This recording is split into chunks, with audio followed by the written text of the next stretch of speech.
ஆப்கி அதாலத்தில் பாகேஷ்வர் தாமின் பிரமுகர் பண்டித் தீரேந்திர சாஸ்திரி மீது உள்ள குற்றச்சாட்டு. இவர் மக்களை வழி தவறச் செய்கிறார்.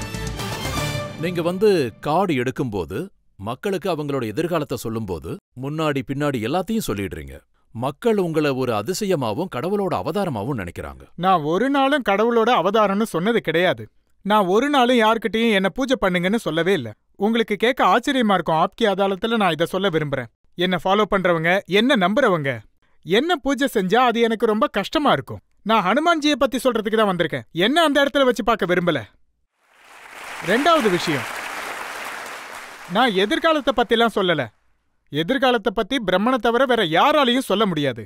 ஒரு நல்ல எதிர்காலத்தை எப்படி அமைக்கணுங்கிறத என்னால சொல்ல முடியும். என் குருவால எனக்கு இன்ட்யூஷன் கிடைக்குது, சிக்னல் கிடைக்குது. அதை நான் கிரக நட்சத்திரங்கள் எப்படி இருக்கும், அஸ்ட்ராலஜி, ஜோதிட முறை, கிரக நட்சத்திரங்கள். இன்னைக்கு நாசா வந்திருக்கு, இஸ்ரோவும் இப்பதான் வந்திருக்கு, இன்னைக்கு அஸ்ட்ரானமி கூட வந்திருக்கு. அதுக்கு முன்னாடியே கிரக நட்சத்திரங்கள் பத்தி நம்ம ஜோதிட பரம்பரை தான் சொல்லிட்டு வந்தாங்க. அவங்க இன்னைக்கு கிரகணம் இருக்குன்னு சொன்னா அன்னைக்கு கிரகணம் இருக்கும், இவ்வளவு நேரம் இருக்குன்னு சொல்லுவாங்க. அவ்வளவு நேரம் வரைக்கும் தான் கிரகணம் இருக்கும். இன்னைக்கு வேணா விஞ்ஞானம் வந்துருச்சு. ஆனா என் குரு எனக்கு இதைத்தான் கத்து கொடுத்தாரு. என் குரு எனக்கு கொடுத்தாரு. யாராவது கேள்வி கேட்க வந்தா அவங்களுக்கு பிரார்த்தனை செஞ்சு இவங்களுக்கு ஒரு நல்ல பாதையை காட்டுன்னு எனக்கு எது நல்லதுன்னு படுதோ அதை எழுதி அங்க வச்சிருவேன். நான் எதிர்காலம்லாம் சொல்றதில்ல.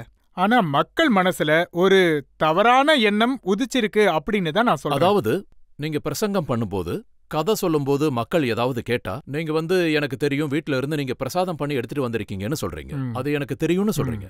அது மட்டும் இல்லாம எந்த பொண்ணோட உங்களுக்கு அஃபேர் நடந்துட்டு இருக்குன்னு எனக்கு தெரியும்னு சொல்றீங்க. இத கேட்கறவங்க என்ன சொல்றாங்கன்னா, நீங்க ஆசி முனியரோட கார்டு எடுத்திருக்கலாமேன்னு சொல்றாங்க. ரொம்ப சரியான கேள்வி. முதல் விஷயம் ரொம்ப நல்ல கேள்வி. முதலாவது, இது ஒரு பரம்பரை வித்தை, தர்பார் விஷயம். இது நம்மளோட முன்னோர்கள் கிட்ட இருந்து வந்திருக்கு. என்னோட தாத்தாவும் அதான் பண்ணாரு, எங்க அப்பாவும் அதான் பண்ணாரு. அதாவது பசங்க ஸ்கூல் போகும்போது ட்ரெஸ் போட்டுட்டு போவாங்க, போலீஸ்காரங்க யூனிஃபார்ம் போட்டு வருவாங்க. அதே மாதிரி நான் தர்பார்ல உட்காரும்போது என் குருவோட இடத்துல நான் உட்காந்து ஆஹ்வானம் பண்ணுவேன். சில சிக்னல்ஸ் எனக்கு தெரியும். 24 மணி நேரம் யாராலையுமே எதிர்காலம்லாம் சொல்ல முடியாது. வேற எந்த ஒரு சக்தியோடையும் கனெக்ட்ல இருக்க முடியாது. அப்படி இருந்தா பைத்தியம் பிடிச்சிடும். நம்ம அடிக்கடி அந்த சிக்னலையே கேட்டுட்டு இருந்தா பைத்தியம் தானே பிடிக்கும். நம்ம அந்த இடத்துல உட்காரும்போது ஒரு உத்வேகம் ஏற்படும். அதை வச்சுதான் நான் பேசுவேன். ஒருவேளை யாராவது தர்பாருக்கு ஒரு சீட் எடுக்க சொல்லி கேட்டா எனக்கு அந்த பிரார்த்தனையில என்ன தோணுதோ அதை நான் சொல்லுவேன். தயங்காம சொல்லுவேன், எதையும் மறைக்காம சொல்லுவேன். இப்ப நீங்க சொல்லுவீங்க, உங்களோட இடம் தானே, உங்களை பத்தி நீங்க தெரிஞ்சுங்கன்னு. அதாவது நான் கேள்வி கேட்கறவங்களோட அடிப்படையில தான் பதில் சொல்லுவேன். யாராவது என்கிட்ட கேள்வி கேட்க வந்தா அவங்களுக்கு ஒரு வழி காட்டுவேன். கடவுள் தயவால அது உண்மையா நடக்குது. அந்த மாதிரி பேசுறவங்க என்ன சொல்றாங்கன்னா, பெஹல்காம்ல தாக்குதல் நடந்தது, பாபா ஏன் சீட் எடுக்கலன்னு கேக்குறாங்க. ஹிந்துக்களை அவங்களோட பேரை கேட்டு மதத்தை கேட்டு சுட்டு தள்ளினாங்க. அப்போ பாபா எங்க இருந்தாரு? பிளேன் கிராஷ் ஆச்சு, ட்ரெயின் இடிச்சிருச்சு. அப்ப பாபாவோட சீட் எங்க போச்சு? இதெல்லாம் நான் படிச்சுட்டு தான் இருக்கேன். இந்த மாதிரி நிறைய கேள்வி வரும். நான் இந்த ப்ரோக்ராம் மூலமா எல்லாருக்கும் பதில தெளிவா சொல்லிடுறேன். 24 மணி நேரத்துல தர்பார்ல சில விஷயங்கள் இருக்கு. கொஞ்ச நேரம் நான் அங்க உட்காருவேன், உட்காந்து பிரார்த்தனை செய்வேன். கடவுள் கிருஷ்ணருக்கும் தெரிஞ்சிருந்தது மகாபாரதம் நடக்கும்னு. ஆனா அவர் அதை தடுத்தாரா? இல்ல. நான் பாக்கியத்தை தடுக்க மாட்டேன். நான் அந்த விதியோட எழுத்தை தடுக்க மாட்டேன். ஒருவேளை நான் அப்படி ஏதாவது தடுத்தா அப்புறம் நான் கடவுள் ஆயிடுவனே. கடவுளோட தேவையே இல்லையே. நான் எழுத்தை அழிக்க மாட்டேன். நீங்க அந்த பிளேன்ல உட்காராதீங்க, இன்னைக்கு ஏர் இண்டியா கிராஷ் ஆயிடும் அப்படின்னு நான் சொன்னா, நான் அந்த மாதிரி சொல்லிட்டா அப்புறம் அந்த விதியோட எழுத்தே மறைஞ்சிடும். இன்னொரு விஷயம், மகாபாரதத்துல அபிமன்யுவுக்கு ஒரு சரித்திரர். கடவுள் கிருஷ்ணருக்கு அது தெரியும், இவன் இப்ப போனா திரும்பி வரமாட்டான்னு. ஆனா கடவுள் அதை தடுக்கல. ஏன்? ஏன்னா அதுதான் விதி. கடவுள் ராமருக்கு தெரியும், நான் 14 வருஷம் இந்த வனவாசத்துக்கு போனா என் தந்தை அங்க இறந்துருவாருன்னு தெரியும். அப்படி இருந்தும் போனாரு. ஏன்? ஏன்னா விதியோட எழுத்தை யாராலும் மாத்த முடியாது. அதைத்தான் நானும் ஃபாலோ பண்றேன். நானும் உங்கள மாதிரி ஒருத்தன் தான். எனக்கு குரு பரம்பரையிலேருந்து ஆசீர்வாதம் கிடைச்சிருக்கு. அந்த ஆசீர்வாதத்தை வச்சு மக்களுக்கு இருட்டுல ஒரு வழிகாட்டுதலா ஒரு வெளிச்சத்தை ஏத்துற வேலை செய்யறேன். நான் எதிர்காலத்தை சொல்றதில்ல, எதிர்காலத்தை உருவாக்க மக்களுக்கு விழிப்புணர்வு கொடுக்கறேன். நான் எதிர்காலவாதி இல்ல, நான் எதிர்காலத்தை உருவாக்குறத பத்தி பேசுறேன். அதுக்கப்புறம் கிரக நட்சத்திரங்களின் படி பார்த்து குரு பரம்பரா, சன்னியாசி பரம்பரா, அதை அடிப்படையா வச்சு கடவுளோட தயவால உங்களுக்கு இப்படி எல்லாம் நடக்கும்னு நான் அவங்களுக்கு சொல்லுவேன். இதெல்லாம் இப்படி இருக்கு, அதை நீங்க இப்படி மாத்தலாம்னு சொல்லுவேன். ஏன்னா நான் எதையும் தடுக்க முடியாது, ஏன்னா நான் கடவுள் கிடையாது. நான் எதிர்காலத்தை சொல்லுங்கன்னு கேட்கல. அட்லீஸ்ட் பாகிஸ்தான் நியூக்ளியர் பாம எங்கெல்லாம் மறைச்சு வச்சிருக்காங்கங்கிற விஷயத்த மட்டும் சொல்லிடுங்க போதும். என்ன சொல்றது, அந்த கடவுள்கிட்ட இதையும் எனக்கு காட்டுங்கன்னு நான் வேண்டிக்கிறேன். நீங்க ஆபரேஷன் சிந்தூரை பத்தி நிறைய விஷயங்கள் பேசியிருக்கீங்க. நியாயம் கிடைச்சிருக்குன்னு உங்களுக்கு தோணுதா, இல்ல இன்னும் பாக்கி இருக்குன்னு நினைக்கிறீங்களா? நான் அமைதியா இருக்கேன், சாந்தமா இருக்கேன். ஆனா என்ன சீண்டுனா சும்மா விட மாட்டேன். இப்ப இது பழைய இந்தியா இல்ல, இது புதிய யுகத்தின் பாரதம், 2025 பாரதம். முனீரும் பாகிஸ்தானும் இத புரிஞ்சுக்கணும். இப்ப நீங்க எங்களை சீண்டுனீங்கன்னா நாங்க சும்மா விட மாட்டோம். இப்போ 9 இடங்கள் தான் போயிருக்கு, நாளைக்கு 99 இடங்களும் காணாம போயிடும். இன்னொரு விஷயம், ஒரு கவிஞர் ரொம்ப நல்லா சொல்லியிருந்தாரு, அது நம்ம எல்லாருக்குமே ரொம்ப நல்லா பயன்படும். பாகிஸ்தானோட நம்ம உரையாடல் நடத்தினா, பாகிஸ்தான் மக்களை நம்ம முன்னாடி உட்கார வச்சா, இல்ல அங்க உள்ள பிரதமரா இருந்தாலும் சரி, அவங்க கிட்ட நிச்சயமா சொல்லணும் போர் ஆரம்பிக்கலான்னு. ஆனா இந்த தடவை போர் தோட்டாக்களோ குண்டுகளோ மிசைல்களோ இல்ல, நம்ம நாட்டோட வறுமையை அழிக்கிற போரா இருக்கட்டும். நாம புத்தர் பிறந்த நாட்டை சேர்ந்தவங்க. ராமர் கிருஷ்ணர் பிறந்த நாடு இது, புத்தர் பிறந்த நாடு. போரெல்லாம் நாங்க நம்புறதில்ல. ஆனா நீங்க எங்களை சீண்டுனா நாங்க உங்களை விட மாட்டோம். நீங்க சீண்டு இருக்கீங்க, மதத்தை கேட்டு கொன்னு இருக்கீங்க, எங்க வீட்டுக்குள்ள புகுந்து அடிச்சிருக்கீங்க. இதுக்கப்புறமும் சீண்டுனா PUK கண்டிப்பா எடுப்போம். இப்ப நடந்தது ஆபரேஷன் சிந்தூர், இன்னும் மெஹந்திலாம் பாக்கி இருக்கு, ஹல்தி பாக்கி இருக்கு. முனீர் சாருக்கு நீங்க இந்த வீடியோவை கண்டிப்பா அனுப்பணும். ஹல்தி இன்னும் முடியல. முனீர் சாருக்கு ஒருவேளை கல்யாணம் முடிஞ்சிருச்சுன்னா, கல்யாணத்துக்கு அப்புறம் பாகிஸ்தான்ல இருக்கிற லாகூர்ல நம்ம மூவர்ண கொடியை ஏத்துவோம்.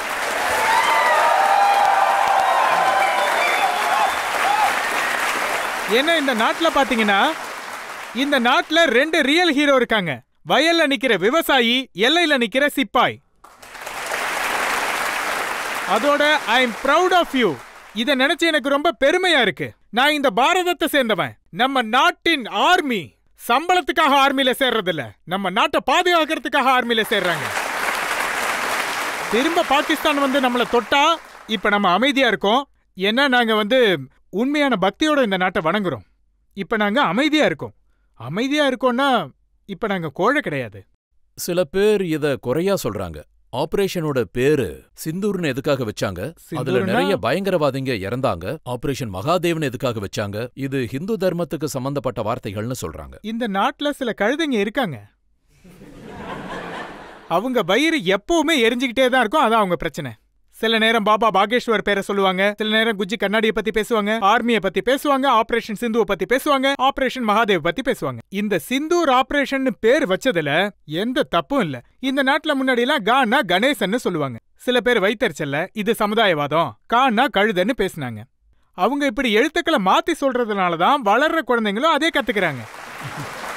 யாரு கால இருந்து கழுதன் பேசுறாங்களோ அவங்கதான் இதை பேசுறாங்க. ஆபரேஷன் சிந்துன்னு பேர் வச்சிருக்க கூடாதுன்னு ஒரு விஷயம் எனக்கு புரிஞ்சிருச்சு. இது சில பேரோட வைத்தறிச்சல்.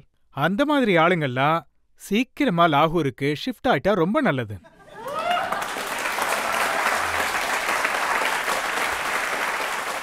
யாராவது கேள்வி கேக்குறீங்களா? என்னோட கேள்வி என்னன்னா, இந்து பெண்களை, இந்து சகோதரிகளை நிறைய தடவை லவ் ட்ரையாங்கிள்ல ஏமாத்தி கல்யாணம் பண்ணிக்கிறாங்க. கல்யாணத்துக்கு அப்புறம் பையன் முஸ்லீம்னு தெரிய வருது. அதை எப்படி தடுக்கிறது? முதல் விஷயம் நான் பிரார்த்தனை செய்ய விரும்புறேன். இந்த காதல்ங்கிறது कि मोहब्बत बुरी नहीं है पर माँ बाप से ज्यादा जरूरी नहीं है.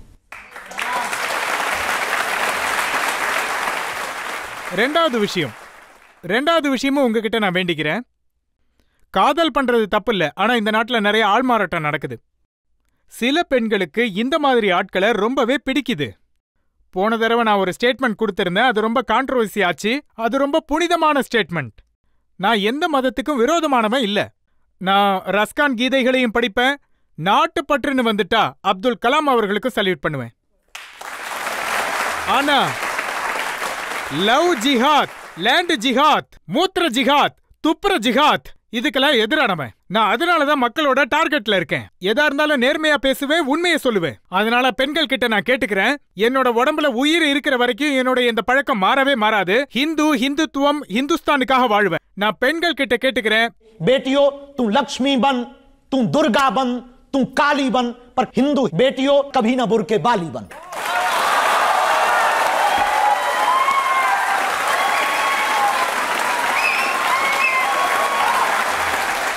அதே மாதிரி இன்னொரு விஷயத்தையும் நான் தெளிவா சொல்லிடுறேன். எனக்கு எந்த முஸ்லிம் சகோதரிகள் மேலேயும் வெறுப்புங்கிறதே கிடையாது, மரியாதை இருக்கு. நீங்க உங்க மதத்தை கவனமா பாத்துக்கங்க, எங்க வீட்டு பெண்கள் எங்க மதத்தை பாதுகாத்துக்குவாங்க. இது வெறுப்பான ஸ்டேட்மெண்ட் இல்ல. நாங்க முஸ்லிம்களை ஹிந்துவா மாத்த நினைக்கல, நாங்க கிறிஸ்துவர்களை ஹிந்துவா மாத்த நினைக்கல. வரலாற்றுல ஒரு கதையும் இல்ல, அதாவது வாழ்முனைய காட்டி இந்துக்கள் முஸ்லிம்களை ஹிந்துவா மாற சொல்லல. அப்படி இருக்கும்போது நம்ம பெண்கள் மட்டும் ஏன் டார்கெட் பண்ணப்படணும்? இன்னைக்கு நம்ம நம்பிக்கைகள் 35 துண்டுகளா உடைக்கப்படுது. கொல்கத்தாவில் அந்த டாக்டர் பொண்ண கொலை செஞ்சாங்க. அதே மாதிரி நம்ம குர்கான்பூர்ல மத்திய பிரதேசத்துல ரஃபீக் என்ற ஒரு பையன் கழுத்தை அறுத்துட்டான். எதுக்காகனா அந்த பெண் அவனோட வாழ விரும்பலன்னு சொன்னதுக்காக. இதுல இருந்து தப்பிக்க சிறந்த வழி என்னன்னா, ஆராயணும், பரிசோதனை செய்யணும். அதுக்கப்புறம் அவங்க குடும்பத்தை பத்தி விசாரிக்கணும். ஒருத்தவங்க திலகம் வச்சாலோ பொட்டு வச்சாலோ அவங்க ஹிந்துன்னு சொல்ல முடியாது. அவங்க ஏமாத்துறவங்களா கூட இருக்கலாம். ஆனா சாஸ்திரி அவர்களே, நிறைய ஹிந்து முஸ்லிம் பெண்கள் ஆண்கள் இருப்பாங்க. அவங்க உண்மையிலேயே காதலிக்கலாம், அவங்க ஜென்யூனாவே காதலிக்கிறவங்களா இருக்கலாம். அதுல எந்த பிரச்சனையும் இல்ல. அதுல பிரச்சனை இல்ல. சொன்னாதான் பிரச்சனை. இப்ப அவரு கேட்ட கேள்வி லவ் ஜிஹாத்தை பத்தி கேட்டாங்க. லவ் ஜிஹாத்துங்கிறது இந்த நாட்டுல ஆர்வமா நடத்தப்படுற ஒரு திட்டம். முஸ்லிம்கள் மேல எனக்கு எந்த வெறுப்பும் இல்ல, எனக்கு நட்பு இருக்கு. உலகம் முழுக்க நிறைய முஸ்லிம்களோட நான் உட்காந்து பேசுறேன். அதே மாதிரி இஸ்லாம் மதத்தை பத்தி நான் நிறைய விஷயங்கள் புரிஞ்சுக்கிறேன். எனக்கு எந்த பிரச்சனையும் இல்ல, முஸ்லிம்களோட பிரச்சனையே இல்ல. ஒருவேளை எனக்கு ஏதாவது பிரச்சனை இருந்திருந்தா, இப்போ சமீபத்துல பாகிஸ்தானை சேர்ந்த ஒருத்தரை நான் சந்திச்சேன். அவரு என்ன சொன்னாருன்னா, என்னால பேர் மாத்திக்க முடியாது, சனாதனத்துல பேர் மாத்த. ஆமா, நான் லண்டன்ல ஆரிஃபை மீட் பண்ணேன். லண்டன்ல பார்லிமெண்ட் ப்ரோக்ராம்ல அவரை சந்திச்சேன். என்னால பேரை மாத்த முடியலன்னு சொன்னாரு. பசங்களுக்கு பிரச்சனை வரும், டாக்குமெண்ட்ல பிரச்சனை வரும், நான் ஹிந்துவா மாற முடியாதான்னாரு. நான் சொன்னேன், இந்த பாருங்க, பேரை மாத்த வேண்டிய அவசியமே இல்ல, இன்ஜின் மாறினாவே போதும். சேஞ்சஸ் பழசா இருந்தாலும் நோ ப்ராப்ளம். ஆமா, நம்ம பேர் இல்ல, செயலை தான் கவனிப்போம். ஏன்னா நம்ம சிந்தனையாளர்கள், சிந்தனைகள் இருக்கக்கூடிய வசுதேவ குடும்பத்தை சேர்ந்தவர்கள். இந்த நாட்டை சுதந்திரமாக்க முஸ்லிம்களோட பங்கும் இருந்தது, கிறிஸ்தவர்கள் பங்கும் இருக்கு. ஆனா இம்ப்ரெஷன் எப்படி இருக்குன்னா, நீங்க முஸ்லிம்களுக்கு எதிரியாவும் அவங்கள பத்தி தப்பான கருத்துக்களை பரப்புறதாவும் சொல்றாங்க. அப்படிலாம் எதுவுமே இல்ல. அவங்க வேணும்னே ப்ரொபகண்டா உருவாக்கி இருக்காங்க.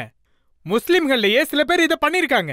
என்ன அவங்களோட எதிரியா நினைக்கிறாங்க. உண்மையை சொல்லணும்னா, நான் அவங்க நலன் விரும்புற மாதிரி வேற யாரும் விரும்ப மாட்டாங்க. நான் முஸ்லிம்களுக்கு நலன் விரும்புறேன். நீங்க ஒழுக்கமா இருந்தா உங்களுக்கு தான் நல்லது. நான் முஸ்லிம்களுக்கு நலன் தான் விரும்புறேன். இந்த நாட்டுல ஹிந்து முஸ்லிம்ன்ற வார்த்தையே இருக்கக்கூடாது. நான் முஸ்லிம்களோட நலன் விரும்புறேன். இந்த நாட்டுல இந்து முஸ்லிம் சண்டையே இருக்கக்கூடாது, கோவில் மசூதி சண்டை நடக்க கூடாது. எப்படின்னா, இந்த நாட்டுக்காக நான் நலன் விரும்புறேன். அன்பாரு, மரியாதையோட இரு, முன்னாடி இருந்த மாதிரியே இருங்க. ஆனா ஒண்ணு, நான் டெரரிசம்க்கு எதிரானவன். ஆமா, நான் லவ் ஜிஹாத்துக்கு எதிரானவன், லேண்ட் ஜிஹாத்துக்கு எதிரானவன் தான், மூத்திர ஜிஹாத்துக்கு எதிரானவன். அது இந்துவா இருந்தாலும் சரி, முஸ்லிமா இருந்தாலும் சரி, கிறிஸ்துவரா இருந்தாலும் சரி, யாரா இருந்தாலும் நான் கஜ்வா ஹிந்துவுக்கு எதிரானவன். நீங்க கேள்வி கேட்க விரும்புறீங்களா? என்னோட கேள்வி என்னன்னா, இப்போ இருக்க யங் ஜெனரேஷன் எப்பவும் கன்ஃபியூஸ்டு ஸ்டேட்ல இருக்காங்க. நம்ம எந்த சாமிய பெரியவரா நினைக்கணும்னு. நம்ம ஹிந்து தர்மத்துல நிறைய தெய்வங்கள் இருக்கு. அதாவது விநாயகர் பெரிய தெய்வமா, சிவபெருமான் பெரியவரா, இல்ல ஹனுமான் பெரியவரா? சோ இந்த மாதிரி யங் ஜெனரேஷனுக்கு நீங்க என்ன மெசேஜ் கொடுக்க விரும்புறீங்க? பாருங்க மேடம், ஒரு கடைக்கு ஒரு நபர் நகை வாங்க போனாரு.